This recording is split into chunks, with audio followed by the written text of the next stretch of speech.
Welcome, everyone. My name is Julia Fisher, and I am the Special Projects Coordinator here at the Twinsburg Public Library. Thank you so much for joining us for everything you wanted to know about local government but were afraid to ask. This is part one of a three-part series, and today we will be covering the history of local governments. The next two sessions will cover the structures of local governments and the way that issues and funding are determined. Those are the next two Thursdays from 7 to 8 p.m., and I encourage you to sign up for those as well on our website. I will share the link to register for those in just a minute. Because this is a Zoom webinar, you will not be able to turn your camera on or unmute yourself, but you can feel free to send messages through the chat button. I will be monitoring those throughout the evening. If you have a clarifying question on something Dr. Keller is talking about, I will interrupt him to ask the question. If it's a more detailed question, I will save it for the Q&A session at the end. The presentation will take around 40-45 minutes, and then we will have 15 to 20 minutes for questions. This presentation is being recorded and will be uploaded to YouTube. Your name and image will not be recorded, but if you submit any questions that are read during the Q&A, that will be included in the recording. And if there are any technical issues on our end, we apologize in advance and promise to try to fix it as quickly as possible. If you have any questions or issues during the event, please send me a message through the chat. Now it is my honor to introduce our exceptional speaker for this evening. Dr. Larry Keller is an Associate Professor Emeritus at the Levin College of Urban Affairs at Cleveland State University. Dr. Keller received a PhD in Public Administration from the American University and a JD from Vanderbilt University. Prior to joining CSU, he taught at Fisk University, University of Kansas, and the University of Colorado at Denver. He has decades of experience in studying and working with local governments, city councils, charter commissions, and charter review commissions. We are so lucky to have him here today. Dr. Keller, take it away.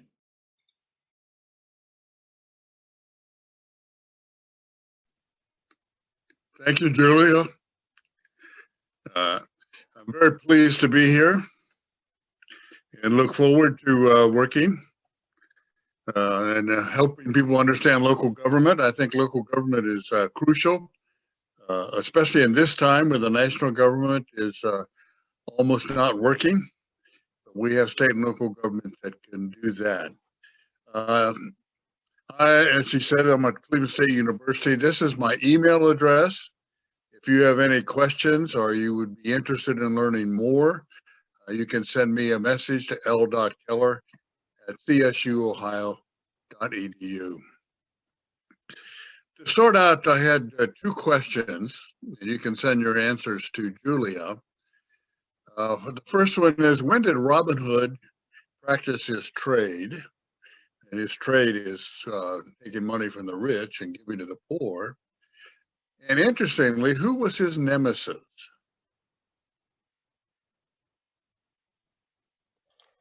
As people enter their guesses into the chat, Dr. Keller, just wanted to make sure you know that your presentation is not shared with us right now.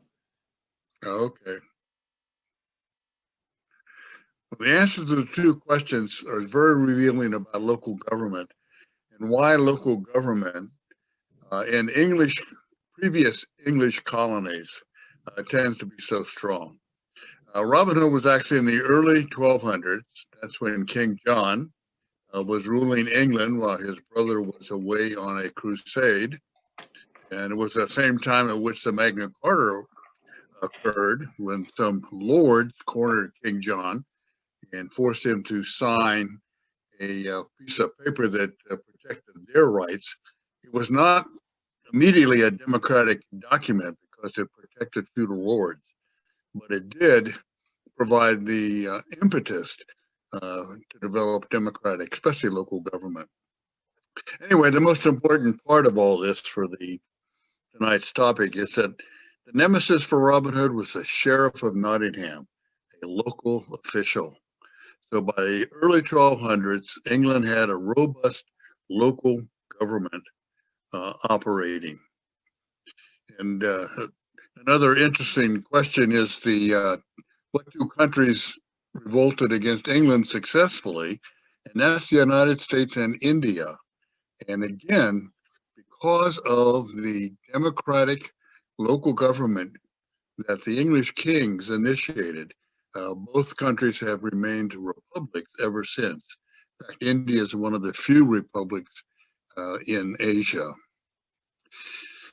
The records for local government really date back to King Henry II. And there's his dates for when he was king.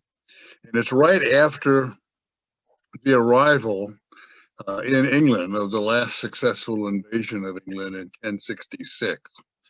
The records prior to that have pretty much been lost in turmoil after the invasion of England. What's important about King Henry II and the really beginnings of local government is that he created a national court system. England at this time, and this is almost 1,000 years ago, was more of a feudal type society. And it had a lot of local lords, oftentimes church courts as well. And it was very difficult to think of England as a country. The English king, starting with King Henry, used a remarkable strategy to make England a nation state. And what they did was start with the common law, and I'll talk about how the common law worked to create a national system. You can compare that to how Spain united. Spain united, unfortunately, through religion, and that's how the Muslims got run out of Spain. By making it a religious system, they did not provide any kind of local or democratic government. In contrast, the English kings became allies with democracy and local government. What the common law was and why it's called common law, it's in two different senses, common law. Very similar to the House of Commons in the Parliament of England. Membership in the House of Commons is also based on local representation. What they meant by common law was they were going to create a national legal system, but create it from the bottom up. As I noted before, the way the English kings wanted to create a national legal system and overcome the tribal nature of feudalism was through a common law. And what they meant by they wanted a common law for all of the kingdom, but they also wanted to come from common people. So what the king did was create a king's court. In England, it's called the King's Bench or the Queen's Bench, depending on the gender of the monarch at the time. So right now it's the Queen's Bench. And the king would send out judges to hear cases to local areas. And again, this is almost 1,000 years ago.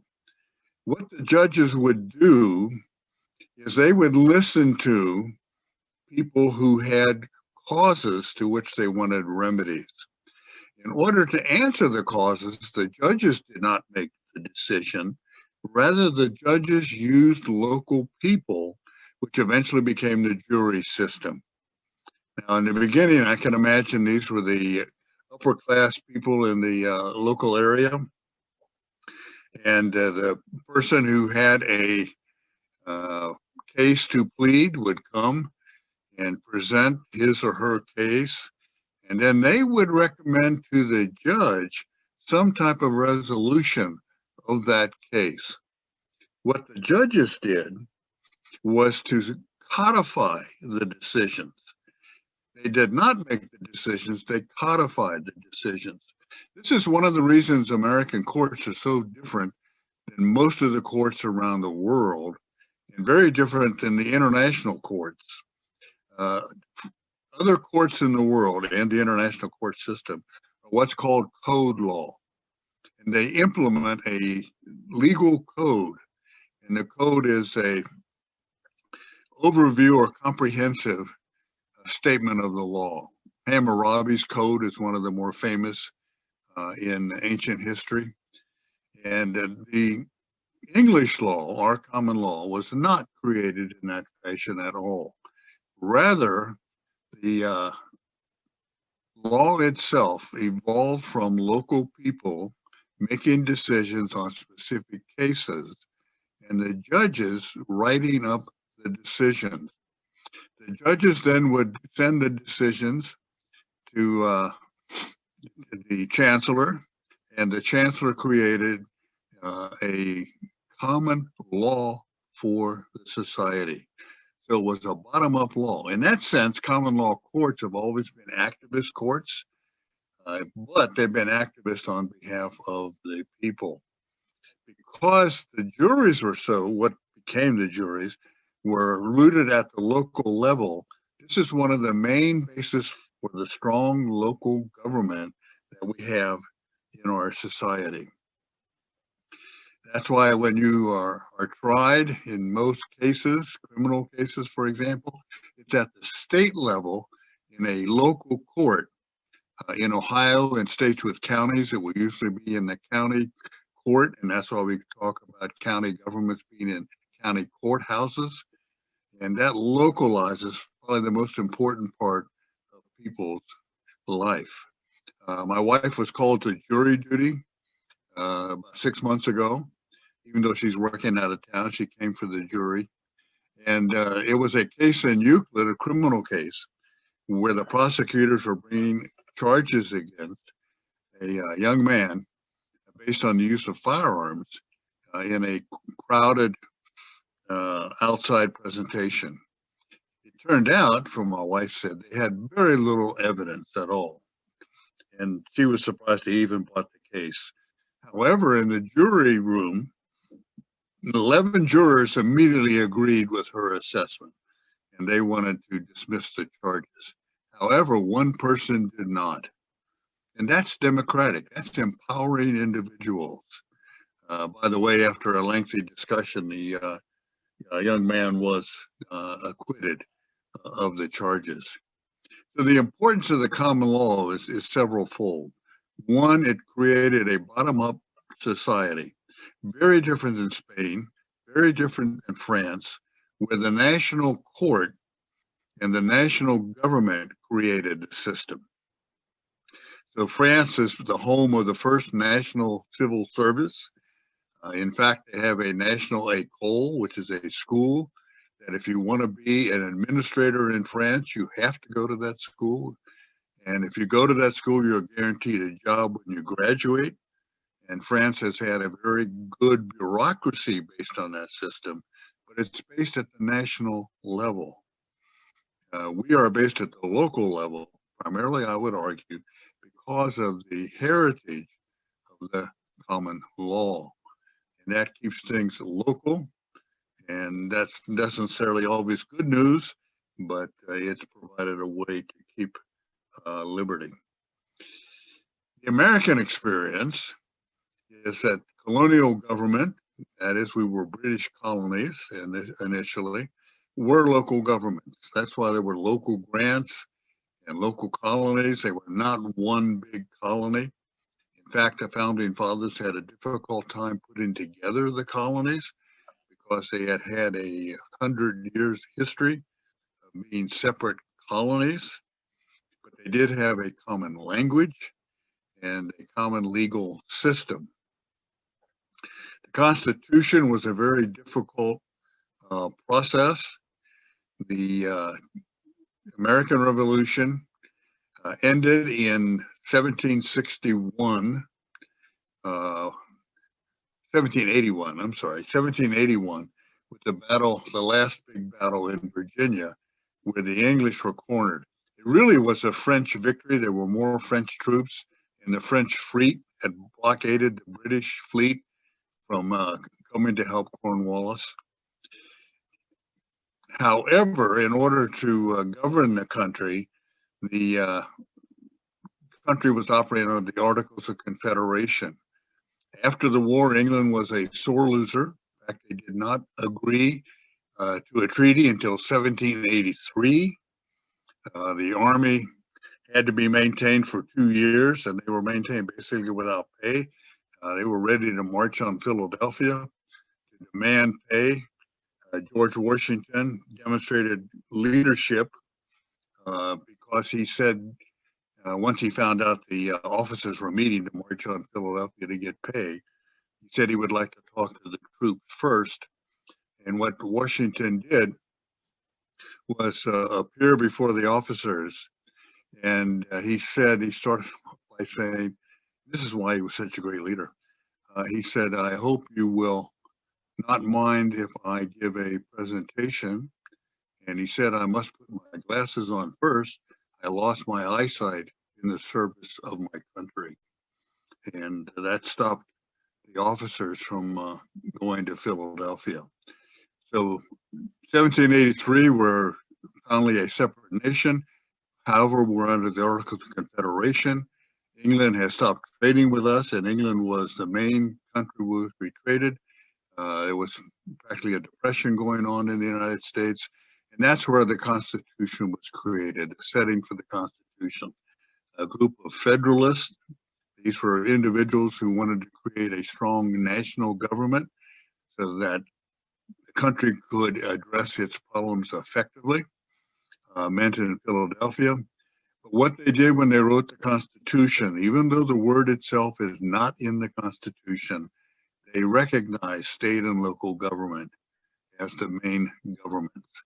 That is, we have federalism built into our system, which guarantees the strength of state and local governments. That's why I'm a conservative in a sense. I'm a federalism. I really want to maintain state and local government, and that's why I really have fought to keep state and local government viable. I would like to see them professionalized, but that's another talk. The United States faced growing problems after the Civil War and after Reconstruction. That's the beginning of immigration to the United States. The invention of the steamship literally propelled immigrants to the United States. They now had a way to get here. They could arrive here in what's called steerage, and that's where the mechanisms for steering the ship were located. So it was at the bottom of the ship. If you watch the movie Titanic, it shows the people being locked below and drowning in the sinking of the Titanic. But that put a lot of pressure on American governments. It means they had to respond to the immigration, and we're going to talk about this in more detail in future lectures. And this led to a lot of legal cases about the status of local government. The most famous was a case in Iowa, and the judge, whose name was Dillon, made the decision, going along with Jefferson, that local government is the creature, and that was the term he used, the creature of state government. Thus, the local government will vary greatly from state to state because it's controlled by state government. Now, there are some exceptions to how much control they have, and we will talk about that as we go along.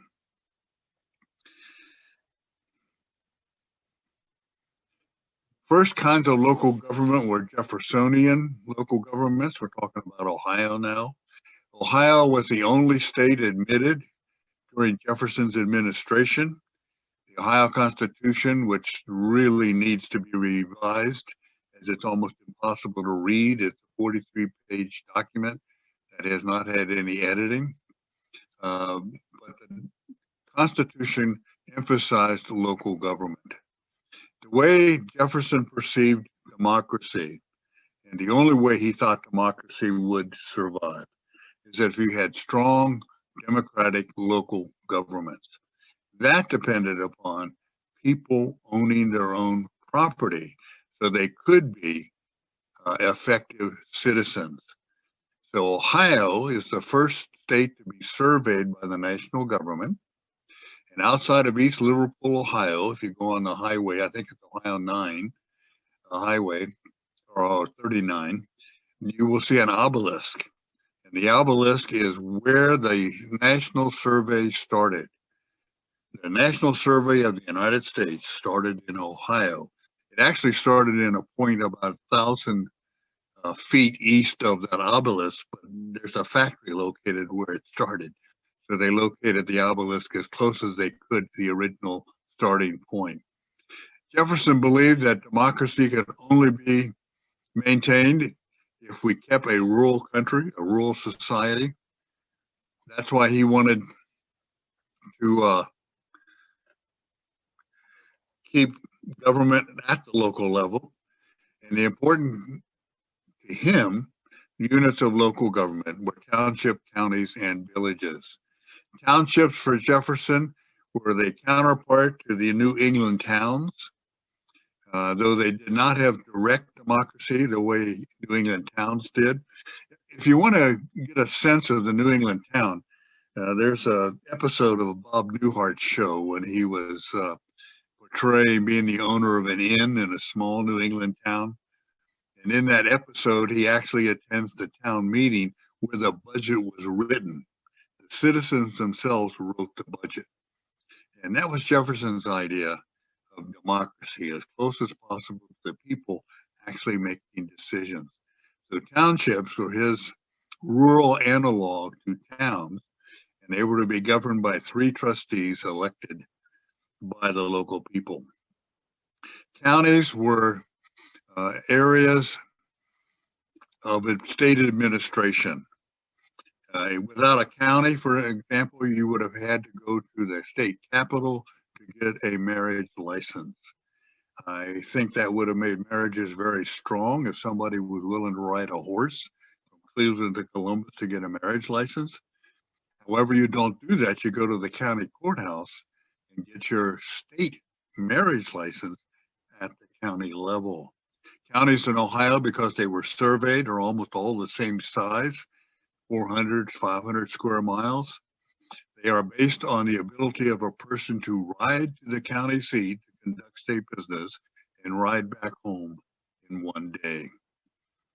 Counties in many ways are kind of obsolete given the transportation systems we have today, but that's why they're the size they are. If you look at the boundaries of most Ohio counties, they are on survey line. They tend to be straight lines. Cuyahoga County has only a little bit of the river as a boundary. All of the other boundaries of Cuyahoga County are straight lines on a map. This is why township roads run east and west, north and south. They run on survey lines.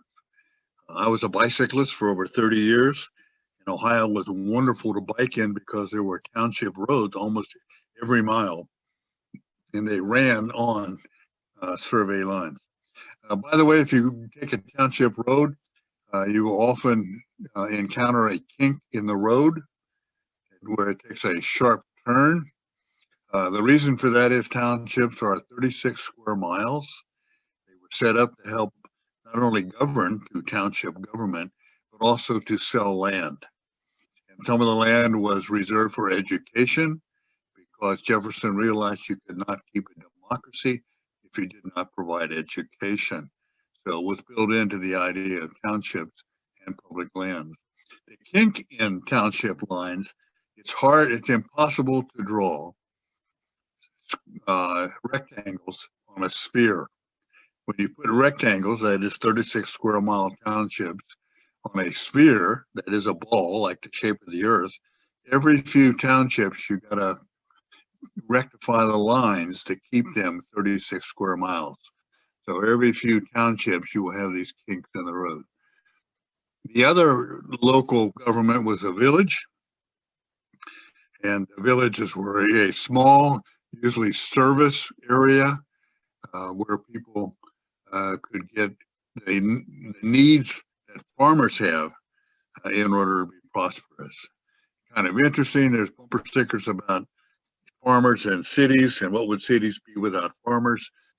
Actually, cities had to exist first, as farming requires much capital and supplies, and they can only be provided with some kind of a city or village. So most villages were service areas 4 farms. Without them, farms would not be possible. Hamilton was not that interested in local government. He was a Federalist. He was interested in the national Constitution. Madison and Hamilton basically wrote the Federalist Papers, which explicate the meaning of our Constitution. However, Hamilton's notions of how to structure government really apply to the rise of a municipality, and I'll talk about what that means, the industrial city, and those were reacted to by the last constitutional convention in Ohio. When Rome conquered most of the known world in the European sense and North Africa, they often conquered cities that were even older than Rome itself. And the cities had their own culture, their own traditions. Rome was smart enough to know they could not impose their rule on local affairs. What they did was declare cities municipalities. Municipal is a Latin term that means all but foreign affairs. So what Rome did in order to have government that was viable of an empire is allow local communities to keep their own language, their own traditions, their own government. This is illustrated in the Passion of Christ. The local authorities are the ones that are indicting, what we would call today indicting, Jesus, because it was a religious polity, a religious jurisdiction. And eventually the appeal was made to the Roman authorities. And Pontius Pilate washed his hands because Rome allowed municipalities to govern themselves. The Christian interpretation is different, but politically that's why Pontius Pilate washed his hands. What happened in Ohio is by the turn of the 20th century, large cities began to develop in Ohio.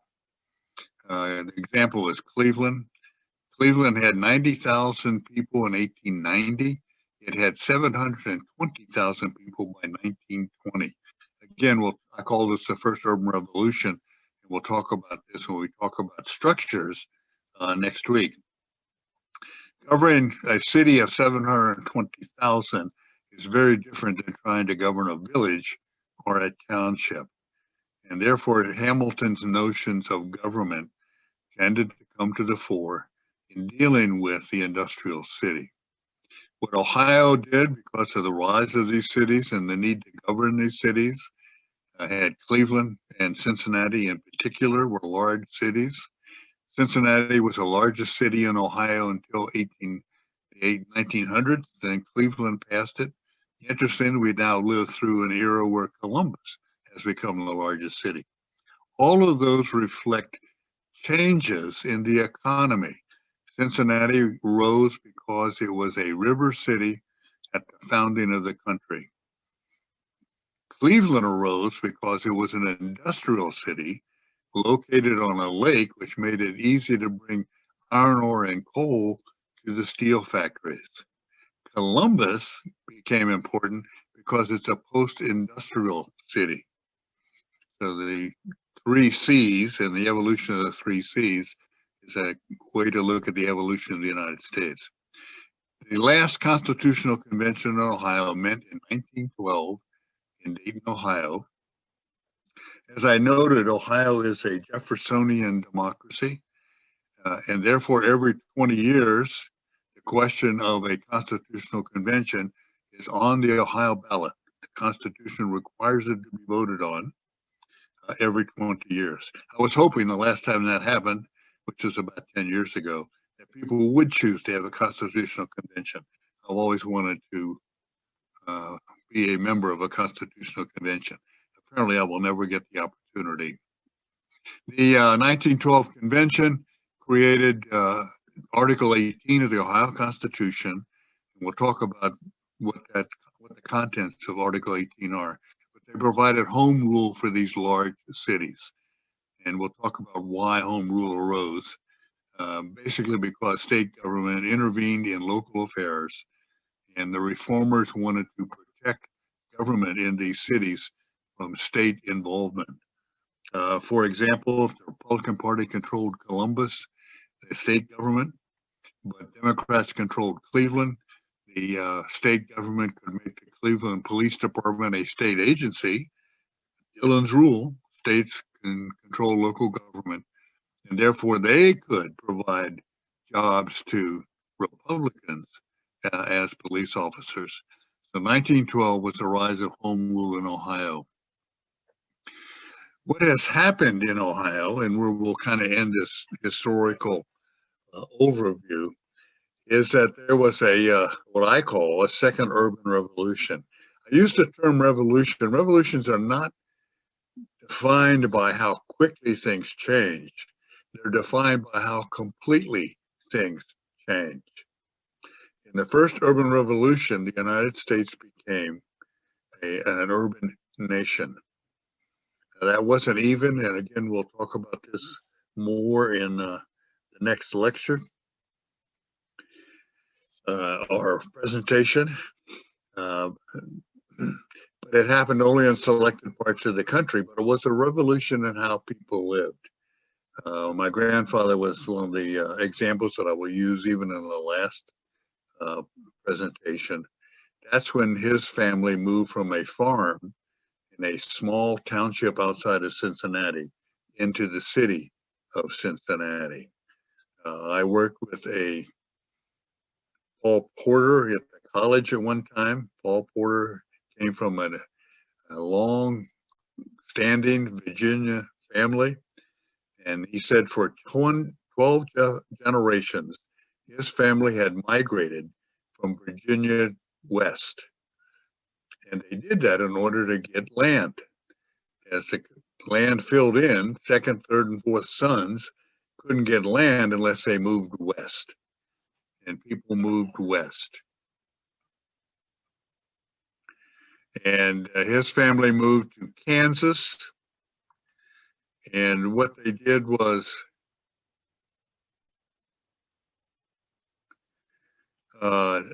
realized once they had a farm in Kansas, his parents realized that the future was in the city. And in 1906, his family moved to Kansas City, Missouri, so the son could get an education.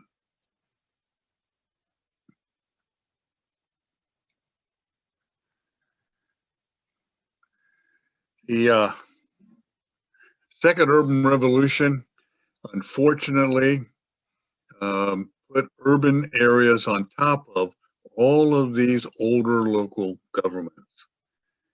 A consequence of this is we have a very complicated and doesn't seem very rational outcomes in what Ohio government looks like. Again, we'll talk about this in detail, but think of Cuyahoga County. Cuyahoga County has many governments. It has 54 municipalities, 34 school districts. It has 5 major special districts, and we'll talk about what each of these are in the next presentation. And they do not have relationships with each other in the law in terms of coordinating their activities. This is why it's been very difficult for the city of Cleveland, for example, to improve education in Cleveland. It's been very difficult to create a transportation system for Cuyahoga County because it's provided by a special district that has its own board and its own sources of money. And as a consequence, we now live in a what I call a Jefferson-Hamilton agglomeration. It was not planned, it evolved.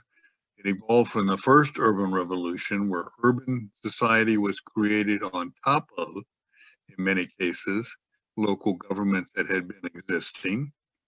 Now, in the case of townships, if a municipality is incorporated, it takes that part of the township and turns it into a city. It is no longer part of the township. In fact, I had students who wanted to de-incorporate part of East Cleveland as a way to deal with the political problems of East Cleveland. And what would happen if a city deincorporated, which they could do through a petition process and a vote of the people, it would revert to a township. And then the township could be annexed, for example, by Cleveland.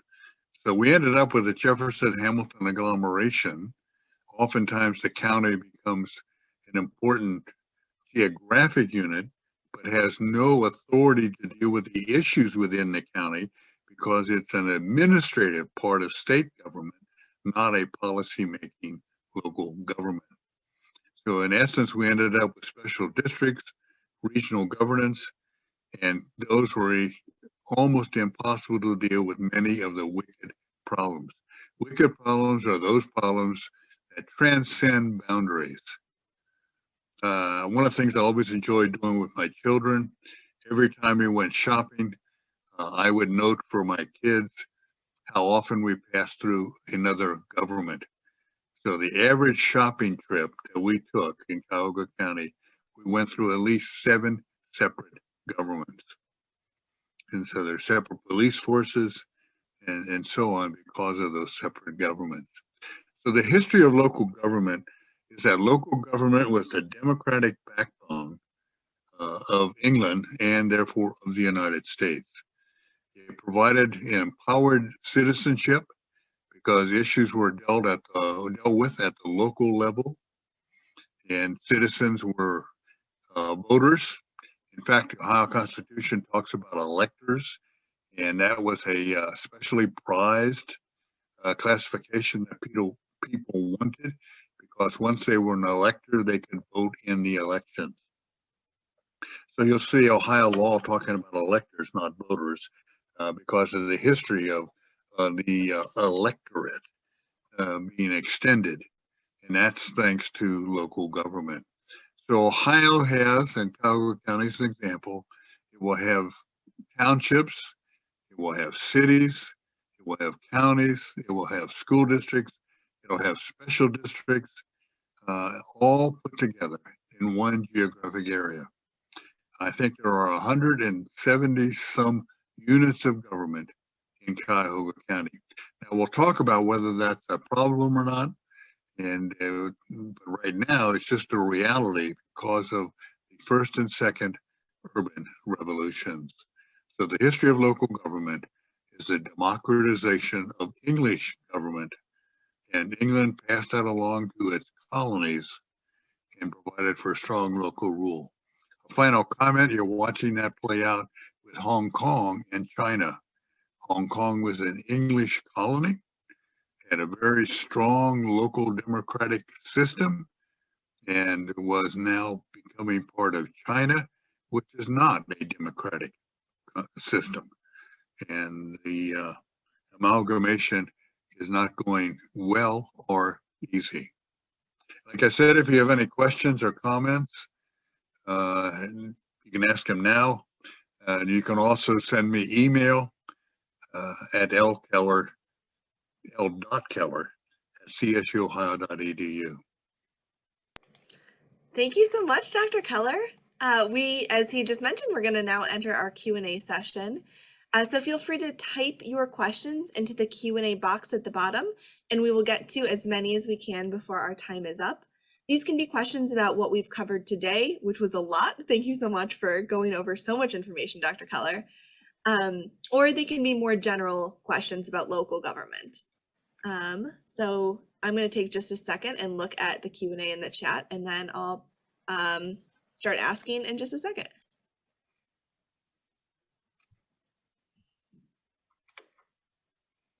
So first we just have a comment.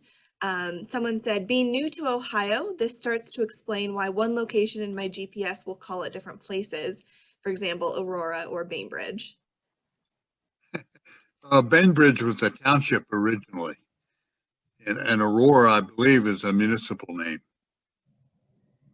Interesting. And the boundaries are not clear. I actually went to a fish fry at a church. It said in my GPS that the church was in Aurora, but it ended up being in Bainbridge Township. Yeah, and there's no visible boundary. Yeah. Here we have a question that came in. This says, did state government allow school districts to overlap local communities regardless of taxpayers? So I'll read that again and I'll throw it in the chat as well. It really wasn't based on taxpayers. School systems are really interesting. Schools are more of a state agency because there's a state board of education, and the state can take over a school district, which they've done like East Cleveland in the past. So they're more like a state agency, and they're in the Constitution. So they're an unusual local government in that respect. Most of what the state did, as far as I can tell, was to try and make school boundaries coherent with municipal boundaries. Hmm. But that is not necessarily the case. One of the reasons Columbus was able to grow so much, they used their water as the way in which they grew. That is, they told a community, if you wanted Columbus water, you needed to join the city of Columbus. Hmm. But they made that palatable politically by saying you can keep your local school district. So the city of Columbus is not one school district. It has multiple school districts. It's a way in which it was able to politically grow. Interesting. Yeah. Local government becomes a patchwork because of our history. We've never gone back and rationalized, that is, try and make sense out of all these local governments. Yeah. Rather, we've just accepted the historical existence of these governments and oftentimes either replaced them, like a Mm-hmm. city replacing a township, or put in another layer, like a special district, on top of existing governments. An example of mixing is city of Brunswick. When Brunswick was incorporated, some of the areas did not vote to join the city. And Brunswick has inside the city areas of the township. And the township and the city did not like each other. So when the city of Brunswick snow plowed the roads, they would plow the roads up to the township boundary inside the city, raise the plow, drive through the township, and then resume plowing on the other side in the city. And they left the township portions with snow on the road. Hmm. Makes for interesting politics. Yeah. We have a couple more questions that have come through. So the first one wants to know your thoughts on regionalism as a method for gaining efficiencies in local government. Yeah, we'll talk about that in the last presentation also. What regionalism and how you view it depends on what you value most. When I was young and started in public administration, I became a real proponent of regional government. Now that I've been in politics in a sense and watching politics, I'm not much in favor of regional government because it cuts off participation. Two examples of that. If Cuyahoga County became a regional government, it has a council with 11 seats. Currently, there are 474 council seats in Cuyahoga County. So if we regionalize, we go from 474 elected legislators to 11. And I'm not willing to make that trade-off these days. I'm more interested in participation than I am in efficiency, but that is the trade-off. Mm-hmm. However, you could have efficiencies if the local governments were more professional and engaged in more cooperation among themselves. Mm-hmm. So it's not necessarily either or. And there are associations of local government like the West Shore group, where you got Westlake and Rocky River, Lakewood operating some services together. And the fire departments can respond to fires in any of the communities through agreements. Hopefully it's not an either or question, but it really depends on what your values are. And I think Yeah. part of the reasons for our politics being so difficult is people don't feel included. And so the more we create structures based on efficiency, less likely people are to be able to be included. Yeah. The questions are just pouring in, so I'm going to ask a couple more, and we can. Well, we still have 10 minutes. I think we'll get to them all. One question is, do other states have similar organization to Ohio? Yes, they do. And they have also additional ones. The last charter commission I worked with was in Pennsylvania, and it was in a borough. And a borough is a type of municipality in Pennsylvania. But Pennsylvania also has other forms of local government exactly the same as Ohio. Hmm. And Pennsylvania adopted the home rule constitutional provision that Ohio wrote in the Pennsylvania Constitution. But because, as I mentioned in Dillon's rule, states control local government, that's what the great variation is. I heard a voice in the wilderness. The library announcement's going off. And it really does vary. For example, in Colorado, until recently, every city had a city manager form of government because it was a state requirement. But you had cities, but they're defined somewhat differently than in Ohio because the Ohio Constitution has two types of municipalities, villages and cities, and they're based totally on the population. If you're 5,000 or more, you're automatically classified as a city. 5,000 and less, you're classified as a village. Mm-hmm. And the consequence is you are eligible for certain grants and other activities, and depending on whether you're a city or a village. Interesting. We have a question that says, what is the history of cities that are in 2 or even 3 different counties? Well, because they're municipalities, counties have no relationship to cities. Columbus is in 3 counties, Mm-hmm. and it doesn't make any difference. Counties have administrative duties around cities, but they have no control over cities. So, for example, the counties in which Columbus is located will collect a property tax for Columbus. One of the duties of the county engineer is to draw up the official map of the county so they can classify property for property taxation purposes. Because each municipality in Cuyahoga County has a different property tax. I live in Lakewood, which is a high tax property city, for example, which I prefer as long as I get services for what I pay.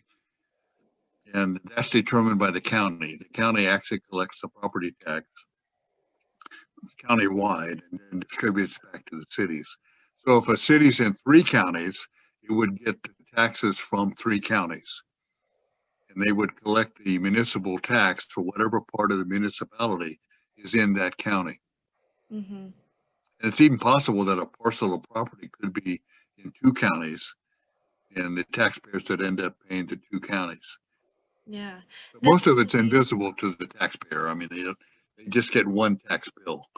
They Right. have no idea they're collecting property tax for schools, cities, special districts, and so on. That leads into another question, which asked why we pay extra taxes based on where we live versus where we work. It's not so much an extra tax. There is no constitutional or legislative exemption for being double, triple taxed. It doesn't make any difference. You can be taxed by any entity in which you work. So my family is kind of interesting. I live in Lakewood. I teach in Cleveland, so I pay a wage tax to both cities. Mm-hmm. And Lakewood doesn't give me much credit for the tax I pay to Cleveland. My wife works in Hamilton, Ohio, but lives in Fairfield, Ohio. So we are paying wage taxes to 4 separate governments in Ohio. And there's no rule against that at all. It's just the way the system works. Yeah, yeah. And it's a wage tax, not an income tax. So there's no deductions or anything else. It's based purely on wages. Mm-hmm. The same thing's true of income tax. Depending on what you can deduct for your income tax depends on how it's structured. That was part of Trump's change in the income tax. He limited the amount of deductions people could take for paying local taxes, because that was an indirect way to try and lower local taxes. Yeah. And whatever the law is, that's what the law is. There's no constitutional protection against income tax or wage taxes. Mm-hmm. The protection is, as Jefferson said, you are a citizen and you can participate in politics. If you enjoyed tonight's program, please also check out the other many virtual programs we have planned at the Twinsburg Public Library. You can visit our website at www.twinsburglibrary.org to see our calendar of events, as well as the hours that the library is open. If you have any questions or comments about tonight's program, please feel free to email me. I will put my email in the chat box in just a second, as well as Dr. Keller's email. As he said very generously, you're welcome to email him if you have more extended questions. A special thank you to the Friends of the Library for funding tonight's program, and thank you, of course, to Dr. Keller. And thank you to all of you for joining us tonight. I hope you have a wonderful rest of your evening. And again, I'll be putting our emails into the chat box if you want to reach out to either of us. Thank you, Julia.